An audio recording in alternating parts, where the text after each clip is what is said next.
Haleluya, puji Tuhan. Selamat datang dalam program inspirasi dan motivasi Infinity Ministry dengan tema pemurnian. Amsal pasal yang ke-25 ayat yang keempat. Sisihkanlah sanga dari perak, maka keluarlah benda yang indah bagi pandai emas. Banyak orang percaya hidupnya tidak indah dipandang, karakternya tidak menjadi berkat, kata-katanya menyakitkan, jadinya tidak bisa dipegang, bahkan hidupnya tidak dapat dipercaya. Kenapa? Firman Allah jelas berkata, sisihkanlah sanga dari perak, maka akan keluar benda yang indah bagi pandai emas. Buang, singkirkan, sisihkanlah itu sanga. Saudara, setiap perhiasan yang saudara pakai, yang kita pakai dari emas atau perak, itu sudah tidak murni. Kenapa?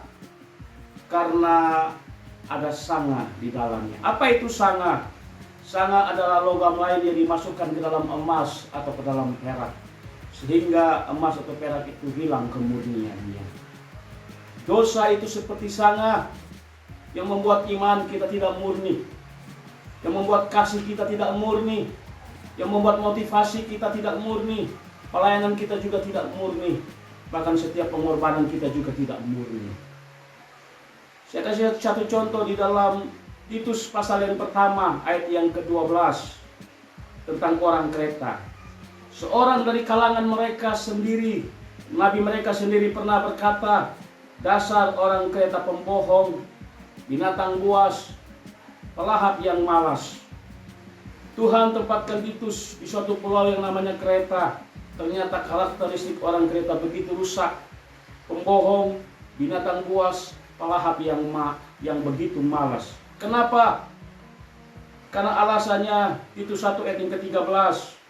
Kesaksian itu benar, karena itu tegurlah mereka dengan tegas supaya mereka menjadi sehat dalam iman.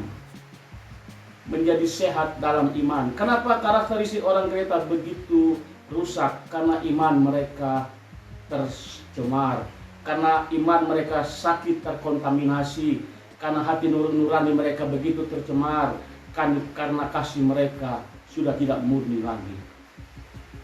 Kenapa iman orang Kreta begitu sakit?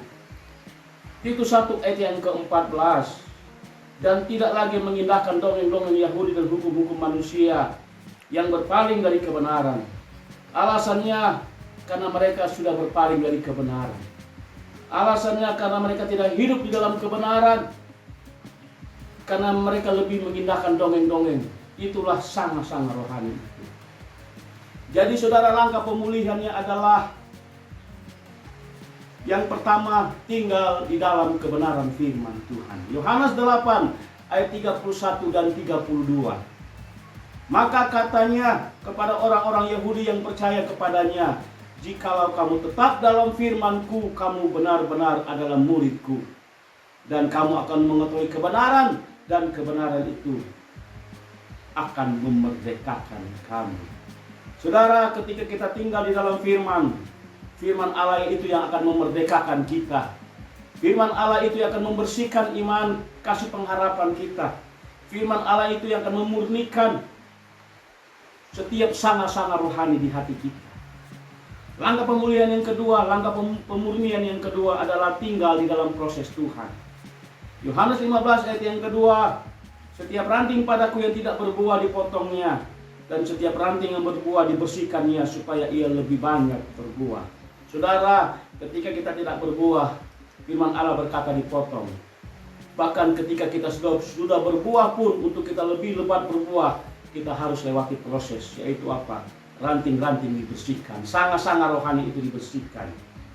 Jangan kita pernah lari dari proses Tuhan. Musa diproses di padang gurun selama 40 tahun. Yusuf diproses di Mesir, di rumah Potifar, dan di penjara. Sadrak, Mesak, dan Abednego diproses dalam perapian yang menyala-nyala. Daniel diproses dalam gua singa. Apa tujuannya? Supaya semakin indah, semakin dimurnikan. Puji Tuhan. Haleluya. Tuhan Yesus memberkati. Amin.